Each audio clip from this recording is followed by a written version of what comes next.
এই নাও, এই মাসের তোমার 7,000 টাকা বেতন, আর এখানে আছে 5,000 তোমার। ঠিক আছে, যাও তাহলে।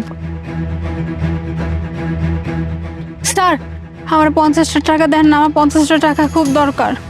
তুমি কে? তোমাকে তো চিনলাম না। আমি আমি ওই যে ওই সাইডে যেটা হোটেল আছে না, ওই হোটেলে কাম করি, থালা বাসন ধোনের। আচ্ছা, তুমি ওই হোটেলে কাজ করো, তো ওখান থেকে টাকা নাও, আমার কাছে কেন? ওইখান থেকে তো আমি টাকা নিতে পারুম না, আমারও তো ওইখান কাম থেকে বাড়ি করে দিছে। আমার না 50টা টাকা খুব দরকার, বুঝছেন? আমার কাছে কোনো ভাড়া নাই, আমার ছোট একটা মাইয়া আছে বাসায়, আর আমার যাওয়ার লেগে 50টা টাকা লাগবে বাস ভাড়া। আপনি আমার 50টা টাকা দেন না, আপনি আমার 50টা টাকা দিলে আমি বাড়িতে যেতে পারবো, আমার এই উপকারটা করেন। বুঝতে পেরেছি, আমি তোমাকে টাকা দিব, কোনো সমস্যা নেই, কিন্তু তার বিনিময়ে তোমাকে কাজ করতে হবে। কাজ? হ, আপনি যা করবেন আমি তাই করুম, তার বিনিময়ে আমার 50টা টাকা দেন, আমার মেলা দরকার 50টা টাকার। চলো।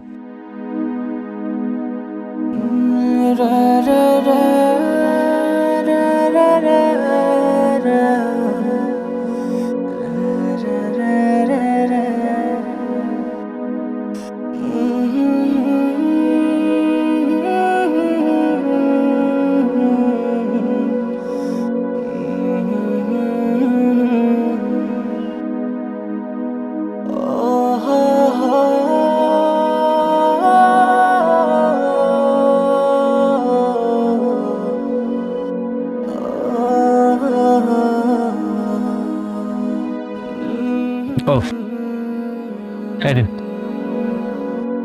500 টাকা? স্যার, আমি তো আপনার কাছে 50 টাকা চাইছিলাম, আপনি আবার 500 টাকা দিলেন যে? আমি জানি তোমাকে হয়তো 50 টাকা দিলেই হয়ে যেত, কিন্তু তুমি তো আমার এখানে অনেক কাজ করেছো, তাই না?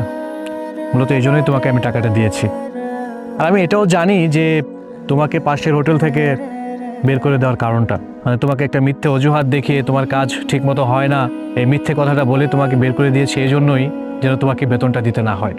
আমি জানি তুমি 50 টাকা নিয়ে হয়তো বাসায় চলে যেতে পারবে, কিন্তু বাসায় চলে গেলে হয়তো তোমার বাচ্চার জন্য কোনো কিছু নিয়ে যেতে পারবে না। মূলত আমি এই জন্যই টাকাটা তোমাকে দিয়েছি। যাও, বাসায় যাও। আচ্ছা ঠিক আছে স্যার, আমি যাই। আর শোনো, এই তোমার অ্যাডভান্স। অ্যাডভান্স? কিসের অ্যাডভান্স? আমি তোমাকে অ্যাডভান্স দিয়েছি কারণ হচ্ছে তুমি কালকে থেকে আমার এখানে কাজ করবে।